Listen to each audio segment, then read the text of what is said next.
First step in removing side sill plates to recover with to match the interior. All we have to do is take out these three little bolts that are here. We got one, we have two, and we have one that's hidden under this guy right here. We're gonna get that out from being tucked under there, and then we'll pull it out and start stripping off the fabric. Next, you want to lay out each section of fabric. Let it sit in the sun a little bit, help it to relax. Once you get the carpet a little more smooth, this is the pieces that will be going in to complete the interior in the front cabin. And, then we'll see which side goes to which and match them up and get this next stuff into it. This leaves them out for a while. After a few hours in the good hot Florida sun, you'll see that it'll definitely help it relax a little bit. Being that a lot of these pieces are real fragile, instead of just trying to take the one little Phillips head screw out, I'm going to take this whole little piece off. That way it comes off, and then we can just slide that right out of here. The other two, you'll see, were a little rusty, so I drilled them out. We'll replace those later after we tap them. Yeah, we're going to go ahead and take these out.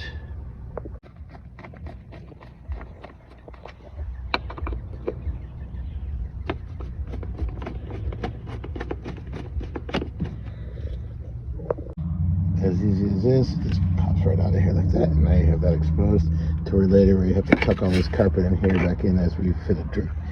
This piece should slide right out now. Which it does. Quick little this, that, and it comes right out of here like this. Now we have this section right here. You take this out back and recarpet this. Obviously, as you see, we set the piece in there. We'll have a little bit of a shape to it, so we're going to have to obviously trim to fit this all down. First, we're going to take this back off, and we're going to pull the old carpet off, use a releasing agent. That way we could get this and then get it prepped, and then put the new carpet on it and tack it down. Next step on this is to remove the front speaker cover.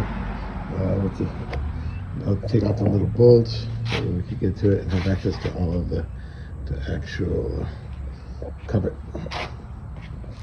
Then we're going to apply a heat gun to it to release some of the agent, so it should be able to take the carpet off fairly easy.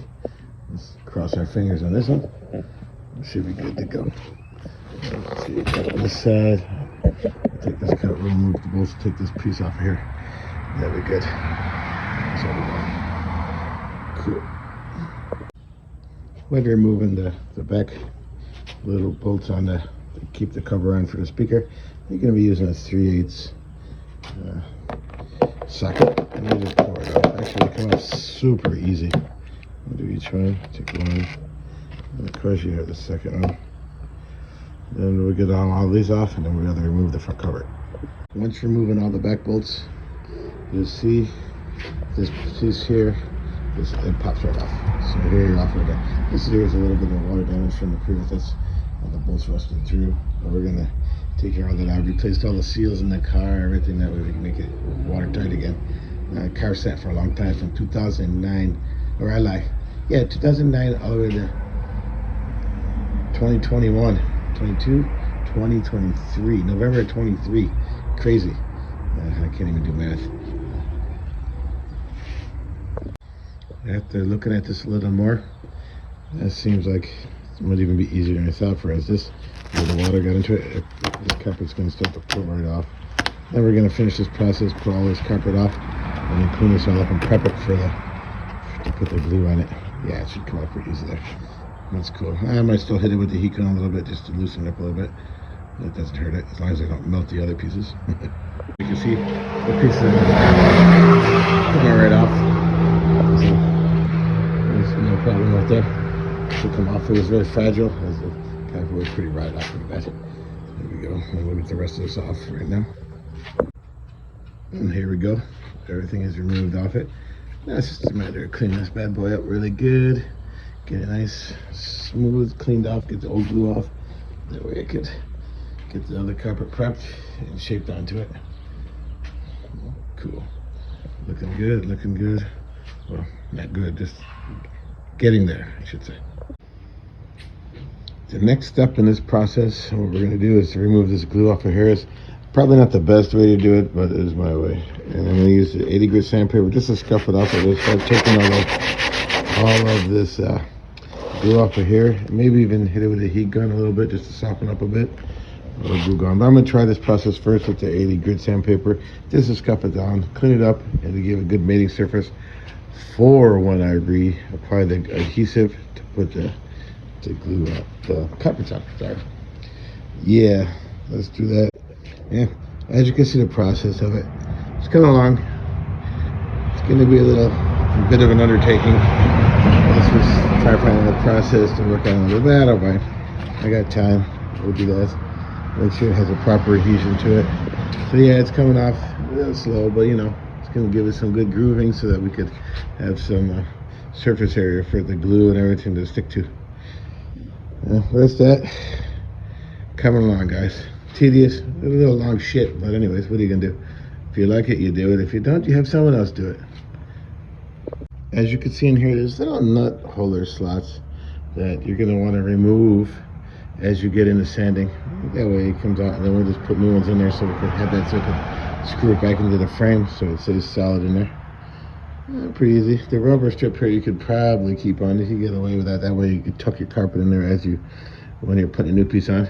It stays intact. Next step after getting it all cleaned up is getting your carpet on here, starting to place it so you can get it and then shape it. So then, because then you're gonna have to get over here and trim it on the edges. Make sure that we have a little bit of a left in order to go around the back, but you want to trim all this excess stuff out because they give you a good shape, but they don't give you everything. I mean, too much. And then we just trim it down and out, and then you go from there. That way you could trim it in and have everything just match up the corners and all the little molded ends of it to the shape of the piece, so you get a general idea of where you have to put the carpet. And then take your time with a razor blade or a knife, something sharp. Probably if you got a good carpet knife. That way you could get this, trim it down, get it to the point where it is, so you have about a 1/4 inch around the ends. That way you could glue it to the back side too, so it stays trimmed in and flat. Now, this part is crucial. When shaping your carpet around to cut the fabric, to trim it down, get a black Sharpie or something of that nature on the back side.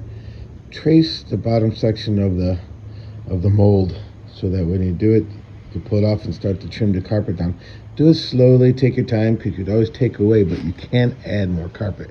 So just trace your lines, go around, and that way you'll be satisfied a little more. You have in here, what you do is you're going to trace the carpet around on that side, give a little bit of an extra so that you can always take away and trim it. Take your time, can't stress that enough, so that you don't mess up the carpet piece and have to buy another piece or make another piece. A nice set of sharp scissors should do the trick to help you to cut the lines. Cut through it fine, you should be good there. The carpet's pretty forgiving, it's pretty nice, it's simple. It doesn't have the matte backing in it. That way this is for the thin parts on the door sills. So that should help you out, but just take your time and do it right. Remember, taking your time around these tricky little marks here, cut it to a little bit of an overlay so you can take out sections and then fit it properly as you keep doing it. Yeah, we're getting closer on the piece, getting trimmed down to fit the actual sill plate. Let's see here. Hold on a second. There we go through. And next up is some fine-tune trimming. Once we get the fine-tune trimming down, we can start to get this bad boy set up and glued in place. Should come along pretty good. Again, I can't stress enough, patience, guys. Patience, patience, patience. That way you can trim it out right and make this look exactly how you want, so you can come up with some cool results. Really good adhesive I've ever had a lot of success with is this Loctite spray adhesive. It's a good setup. It's 300 heavy.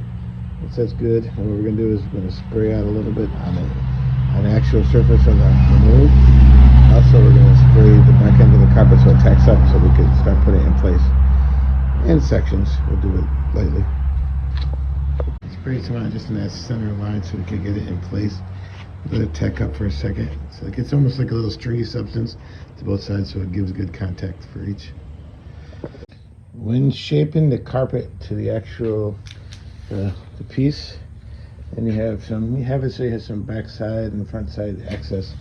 So then when you're doing it, you can come in and you can press the back and then form it onto it, and then use the adhesive, let it tack up, and then press it into it so that it all stays, and you can get access and get any kind of little pocket bubbles or anything else so the carpet is nice and flush. Take your time, you'll get it. It's coming along, the progress is coming. I'm happy. We'll see you next step soon. And back here, to get it more fine trimmed down, get it closer to the piece, that way I can get it all situated and set on. That's cool. As you can see, close to the final product. It's almost done. A little more trimming on this thing, and then we're gonna get this together. I'm gonna take glue dry a little more. Get this in. Once this is done, bad boys are going back into the car. And we can move on to the next step. As you see this, guys, I can see the fitment test in here. Looking pretty good. It matches nice. We got a little more buttoning up to do. We can put this back piece back on. And once it's on, I'll show you some of the finished projects. I want to sit in for a little while and settle in before I do a permanent set. And get that in. I get this buttoned up. We're gonna get to find the screws. But isn't it awesome when you put the pieces that you don't want to get lost exactly where you put them so I can't find them?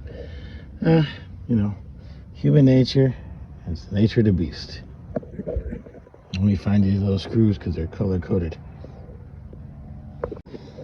Here we go. Now I remember I put them right next in front of my eyes. That's awesome. Dumb idiot. It's cool though. Let's get this together. One. There's number two. Cool.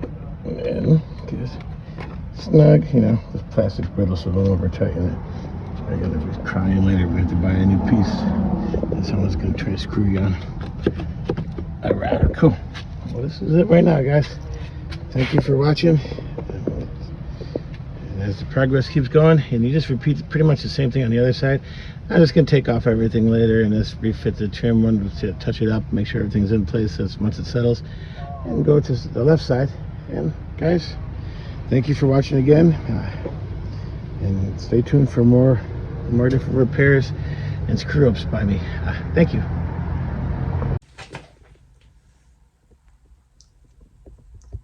After messing around with the cars, I love to go inside and really reward myself in the studio and go crazy on guitar.